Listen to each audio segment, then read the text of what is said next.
All right, welcome back, everyone, to the S Room podcast. I'm your host, Skyler Wright. And before we get started, this episode is sponsored by Alicia Pitts for her another book of hers that we are sponsoring, as you can have seen in the ad previously played before we started. Today, I have Kevin Ringstaff on. We're going to be talking about grieving in the workplace. Kevin, how are you? Hey, I'm fantastic, Skyler. Good. So we're just going to be asking you some questions today, and you can follow up if you need to. But yeah, ready when you are. So great. I'm happy. All right. So good. Thank you. So my first question to you is, how can managers, CEOs, themselves, and support their employees while they're grieving in the workplace? That's a fun question. Well, so I'm Kevin Ringstaff. This guy over here, let me introduce him as Ponce de Leon. He's my cat and mascot here. And I talk to a lot of CEOs and HR managers about grief in the workplace, because let's think about it. When we have a traumatic loss, we're not at 100% when we go back into work.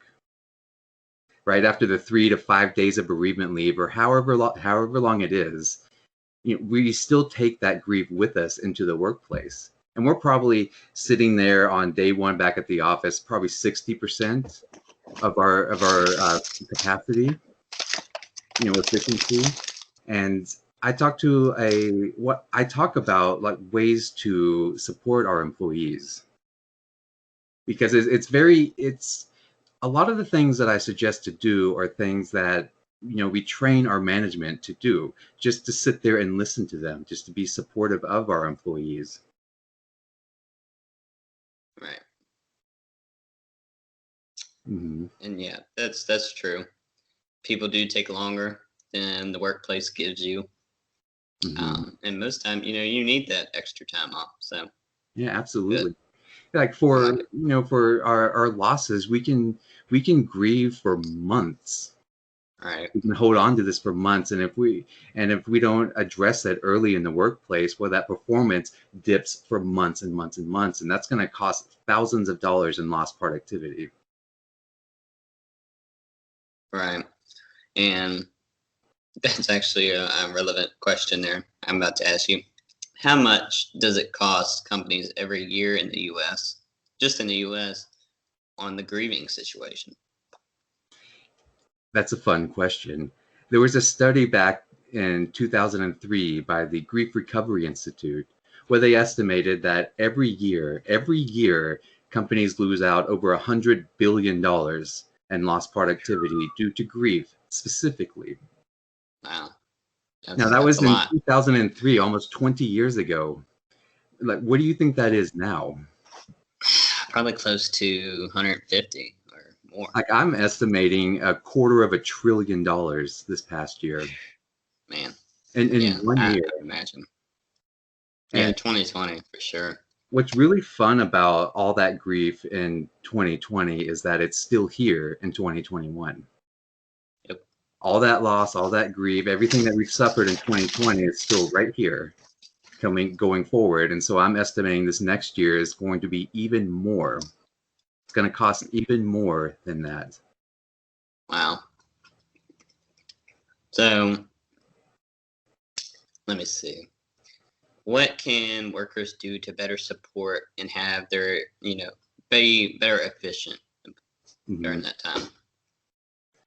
One thing I like to do is tell our managers to sit down with every single employee that they have, or especially the ones that are grieving. But even now, sit down with every employee that you have, because every single person in this country, this is a unique time in history, everyone is grieving. We're all grieving some sort of loss. And maybe not that employee directly, but their family, their household, everything they deal with at home, it follows them right back into the workplace. And what I say, to sit down with them and just talk. Invite them into your office, 15 minutes. Hey, Skyler, how are you doing today? I noticed you had this loss, and I was just wanting to check up on you. Right. And then just be quiet. right? Let them talk. Allow for uncomfortable silence. Mhm. Grief takes time to come out. I mean, 30 seconds or more sometimes of just sitting there. And the only thing we have to do as managers is just to breathe. Because remember, it's not our job to be grief counselors, right? That's not what we're paid to do. And we're not expected to do that. We're just expected to be human, to be a friend to those that we care about in the workplace. And that just comes with just sitting with them, sitting with the grief. Right. Yeah. Do you have any, because we do have another category to talk about, but do you have any more tips or tricks on grieving in the workplace? Yeah. I like to tell people to take grief breaks. It's a fun term that I've coined, that it's whenever you're sitting there, and this is for the employee themselves and for the manager too, to allow this, but whenever you're sitting there and you're feeling that grief just come on, take 15 minutes, get up and walk around, go take a break. A lot of the times in the research that I've done is when people feel that, when you feel all that well of grief come on, they feel like they have to go home for the rest of the day, no matter what time that is. Where in reality, we only need just a few minutes to get it out of us, and then we can go back into work. Right. And do you think that employees dealing with grief should see a counselor for sure? Not necessarily. I mean, that's very dependent on them. But whether we see a counselor or not, we certainly need support. We certainly need to talk about it. And every single person grieves differently. There's no right way or wrong way to grieve. There's no time limit on grief. And since we all experience it differently, the things that help us are also going to be different from person to person. So as an employee, you can just have a whole bunch of options available, including just local peer support groups. Maybe go talk to like a friend of yours or a religious leader, or somebody in your life whose opinion you value and who has a wherewithal to sit there with you. Correct. Okay. I definitely think, that's very important, especially mental health. I like to say mental health is one of the most important things right now. Yeah, absolutely. Here's a fun statistic that says 1 out of 3 people right now are grieving a loss. Wow. And 1 out of 5 people at some point in their life will have a diagnosable mental health condition. 1 out of 5. Wow. Yeah. It's quite the statistic. It's very common. It's very normal too. And it's nothing to shy away from or be embarrassed about. All right. So if we move on to our next category, which is a very sad topic for a lot of people that have pets. So obviously it's pet loss.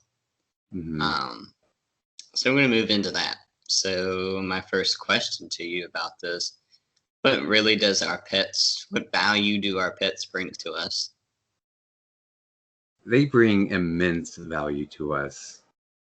Let's think about it. When this whole past year, so many people are just at home by themselves, and they would be absolutely totally alone if it weren't for their pet that was there. Right. And I've talked to people who call into my pet loss support hotline where they lost their pet and they don't have any friends or family, no one in their life to talk to, and the only form of companionship they ever had was that pet, and now it's gone. And they're absolutely alone. Just that constant, just presence, really. Right. Yeah, I have a dog, and I talk to him like if it was a human, so you can just really vent off of them. And I'm sure your dog, what's great about pets is no matter what kind of day that we've had, we have the worst day in the world and we come home and they are excited to see us. Right. They're always there no matter what, without judgment, condemnation. without looking at you saying like, "Oh, you're really wearing that out today." Yeah, it's Yeah. just absolute acceptance and unconditional love. And having that Wow. for, years and even decades impacts us fundamentally, and it changes us. And having that loss, it's I hear a lot of people tell me that the loss of a pet is worse than the loss of a loved one, like a parent or a grandparent. I've heard that a Wow. lot, actually. Wow. That's kind of surprising, in my opinion. Let's think about it. You have a dog, right? What's your dog's name? Bentley. Bailey? Bentley. Bentley. Yeah. Yeah. Um, when How long have you had Bentley? So we actually just got him in December. He's a puppy, so he's about 13 weeks old now. Hmm. Yeah, you're just starting out that relationship. Right. They But do. go ahead. No, go ahead. I've had multiple. I mean, I've had a few dogs in my life. So Hmm. Yeah, they become such an integral part of our lives. And like we said, we talk to them. We have to walk them. We have to feed them. We have to be caregivers. 100% of everything we provide for them is from us, right. and we that makes it such a more intimate relationship than we have with most people, like Right. including spouses. like Yeah. like like for me, like my cat and my dog, they my dog sleeps in the bed with me too. Like no other human Yeah. sleeps in the bed with me. you know your pets see you naked all the time too. This incredibly intense, intimate moments they're just a part of all day and all night. Kind of makes you wonder what they're saying in their Hmm. head. Just silently judging. Right. So it brings me to a very devastating question of Mhm. what is it? Why does it hurt us when they die? Because we love them and we're having to say goodbye. Right. Like all loss is loss, and just that coming to terms with never being able to see them again in this life, never being able to talk to them again, hold them, feel them, walk them, do everything that we wanted to do with them, and just readjusting our lives to living without them is hard. Right. And when they die, it obviously causes mental pain or Mhm. mental causes, but does it cause any physical pain? It can. um, some of the symptoms of grief are body pains, headaches, because we can't eat, we can't sleep right, we don't drink enough water. That's one thing that many people don't notice, is that when we're crying all the time, we get dehydrated, Right. which is sort of like a hangover. We get headaches, body pains, muscle aches. Yeah. It takes our energy. We don't move around as much, and that in turn, Right. makes us weaker. It gives us more pain and more complications with any underlying medical conditions we have. Right. I see your cat is sleeping back there. Hmm. Yeah. Yeah, that's where he is most of the day. Just that constant companion. Yeah. So how can we deal with the grief and feel, validated? The validation is a great point, because pet loss is one of those losses that is often disenfranchised. Right? I hear people talk about, it was only a dog, or it was only a cat, or I don't understand why you're so upset about that. Right. And I've just heard it. being around that community, or just surrounding yourself with a community of people who do understand what that's like. And one of the things I like to tell people is to guard our emotions. if you know someone who is going to be a jerk or is going to say something offensive, just, avoid them if you can. We Yeah. need to protect ourselves while we're grieving, surround ourselves with people who care. And I also like to tell people to journal. And that's something that a bunch of people, I'm sure I've heard before, but it's one of the most effective tools of getting grief out. Right. Even if we have no one else, we can still journal. Yeah, I've heard a lot of people. I know a couple people that journal, so Mm-hmm. I don't personally, but Mm-hmm. And when I say journal, I don't mean pages and pages. I'm talking a sentence or two every single day. Some of the like, worst times about grief are, at the end of the day at nighttime before we're going to bed.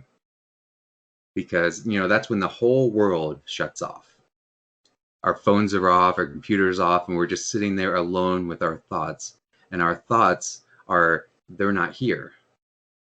And so we go to sleep thinking about all that sadness and all that grief. And I like to tell people to write down how we're feeling right before bed, and then write down something that about them that made you smile. And let's go to sleep thinking about how they made us happy, how they're still here with us in some way. right. And then so that kind of goes in with my next question of how to take care of ourselves, during that time. But if you have any more tips on that, please feel free to share those. The best thing to do is to share our grief. Find someone to talk to. Go online, call a friend. And there are plenty of resources out there, but just keeping it all in, pushing it down, ignoring it, trying to stay busy, those are just temporary fixes. It doesn't do anything to the grief. Right. And so, as we're almost out of time today, that leads me to my final two questions. First, so how can we move on, go forward with their memory? Yeah, when I hear the term "move on," I don't really like that. Well, because many people think of it as in move on from, like we move on from that loss, and I like to say move on with. Like we carry it with us. When we have a loss of a relationship, that relationship doesn't die. Like half of that dies, but the other half we take with us. All those memories, all those experiences, all that pain is always going to be here for the rest of our lives, and that's what we bring with us.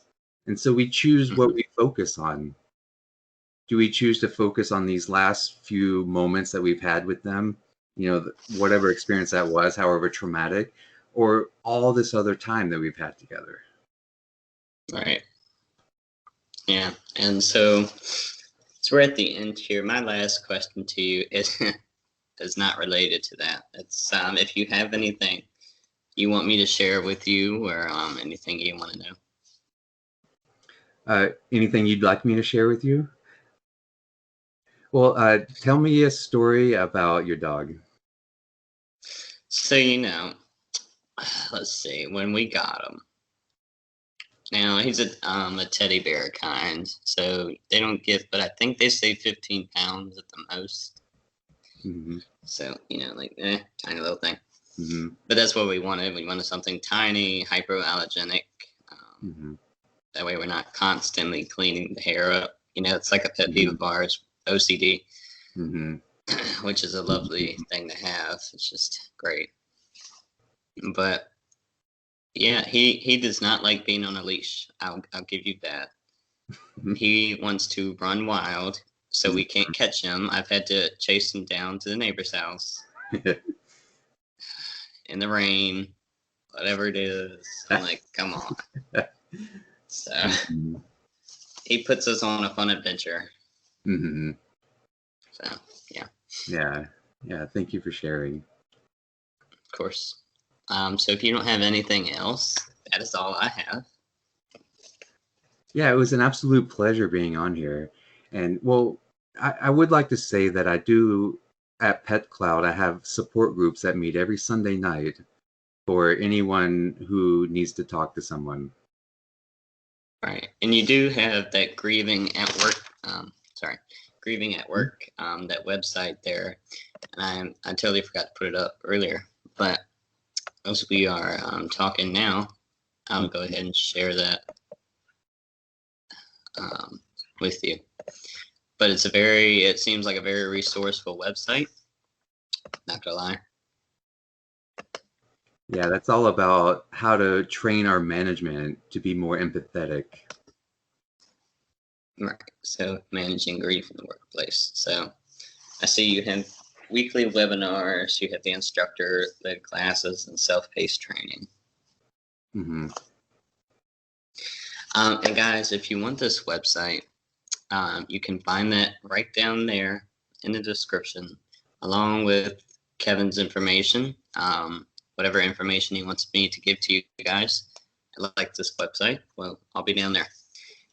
And again, thank you, Kevin, for coming on today.